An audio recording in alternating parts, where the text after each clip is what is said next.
Transition énergétique, recyclage valorisant, économie verte, économie circulaire, bioéconomie. Ces notions nous sont aujourd'hui familières et pourtant, il nous est parfois difficile de citer des actions concrètes illustrant cette dynamique. La bioraffinerie de Bazancourt-Pomacle, par exemple, est un site remarquable mais encore peu connu. Installé à proximité de Reims, ce n'est pas qu'un regroupement d'industriels. C'est un véritable écosystème qui interagit, se complète et fonctionne ensemble, en synergie. Le site s'étend sur 260 hectares et représente 1200 emplois directs et plus de 2000 au total. 6 industries s'y sont implantées, ainsi que 2 centres de recherche, l'un public, le CEBB, et l'autre privé, l'ARD. Mais revenons aux origines, à la genèse de ce projet. En 1948, une poignée d'agriculteurs choisissent de renoncer à une année de récolte afin d'investir dans l'achat d'une distillerie en faillite. La sucrerie coopérative de Bazancourt voit le jour 5 ans plus tard. Une société de recherche créée par les coopératives céréalières et sucrières régionales s'implante sur le site en 1992. Sa mission ? Trouver de nouveaux débouchés en dehors de l'alimentaire traditionnel, aux agro-ressources. Plusieurs phases de développement se succèdent. Le site se dote d'un pôle d'innovation en 1994, l'ARD, ce qui signifie agro-industrie, recherche et développement. Le biodémonstrateur est installé en 2009 et la partie académique s'installe au sein de ce site en 2012. En 20 ans, 5 industriels vont rejoindre le site, s'insérer dans ce cercle vertueux et le faire vivre. Chantor, Soliance, créé par ARD, est devenu aujourd'hui Givaudan Active Beauty. Cristanol, le projet Futurol, puis Air Liquide. Le Centre européen de biotechnologie et de bioéconomie, ou CEBB, est créé en 2016. Il s'agit d'un centre de recherche et de formation dédié à la bioéconomie et aux biotechnologies. Il rassemble 2 écoles d'ingénieurs, AgroParisTech et Centrale Supélec, une école de management, Neoma Business School, et l'université de Reims-Champagne-Ardenne, URCA. Ce sont environ 50 chercheurs qui travaillent sur place, en lien étroit avec plusieurs centaines de scientifiques au sein des établissements de tutelle.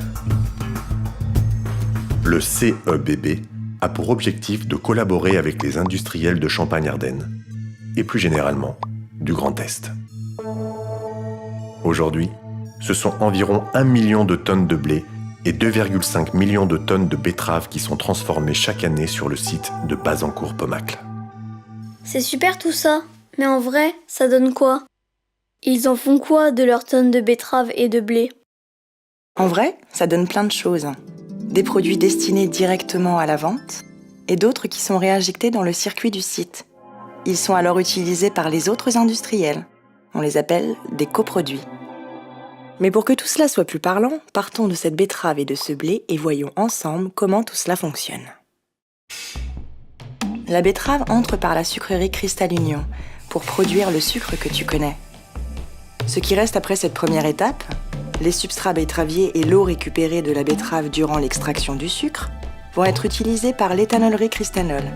Nous y reviendrons dans un instant.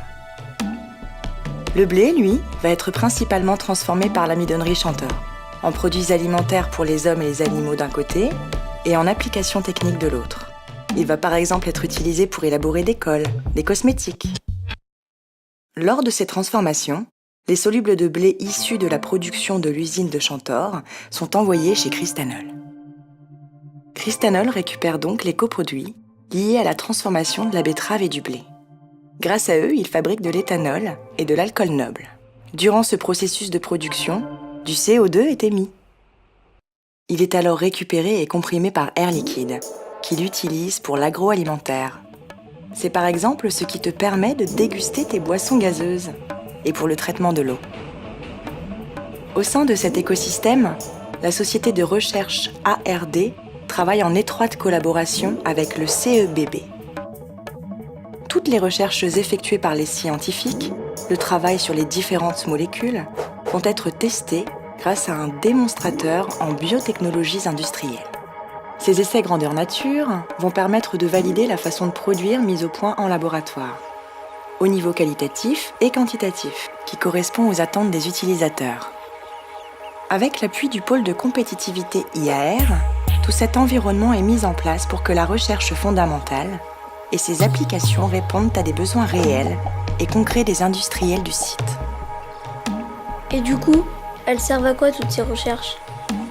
À répondre aux besoins des sociétés du site, mais aussi de start-up et de sociétés industrielles françaises ou étrangères, dans le cadre du développement d'une chimie alternative. Tous les industriels de la bioraffinerie en bénéficient directement. Par exemple, le projet Futurol et Givaudan Active Beauty. Le premier travaille sur un bioéthanol de deuxième génération, fait à partir de parties précises du végétal, comme par exemple les tiges ou les feuilles. Une unité Futurol s'appuie sur un bassin d'approvisionnement local, ici de la paille de blé. Le second utilise la biomasse locale et ses coproduits pour concevoir et développer des cosmétiques biosourcés. On appelle biosourcé un produit non alimentaire qui est issu en partie ou totalement de la biomasse, c'est-à-dire de matières premières renouvelables. À la fin du processus, il ne reste rien ou presque. Les quelques éléments de la betterave qui ne sont pas transformés sont valorisés en épandage. On répand ainsi cet engrais naturel qui va favoriser la culture des nouvelles betteraves, du blé, etc. Alors, la betterave et le blé sont utilisés de tous les côtés ? Ils donnent plein de choses différentes ? Tout se recycle ? Il ne reste rien ? Exactement, tu as tout compris.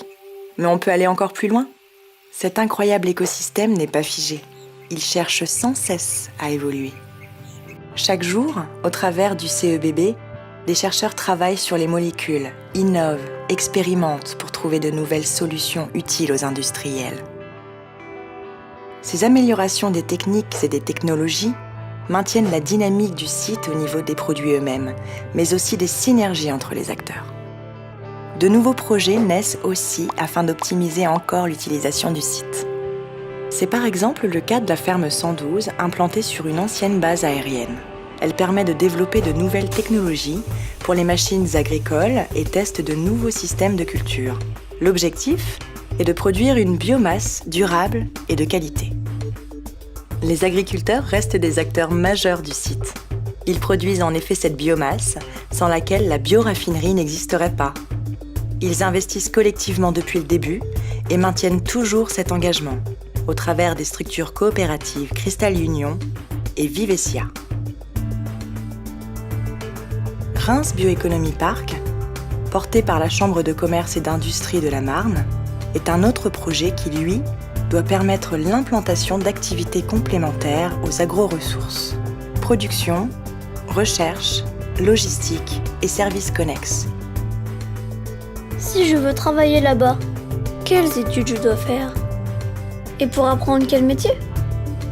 Le nouveau campus des métiers et des qualifications bioraffinerie végétale et biotechnologies industrielles de la région Grand Est, labellisé en février 2017, a justement pour objectif de faire connaître et valoriser la filière des biotechnologies industrielles pour favoriser une orientation active et positive des jeunes.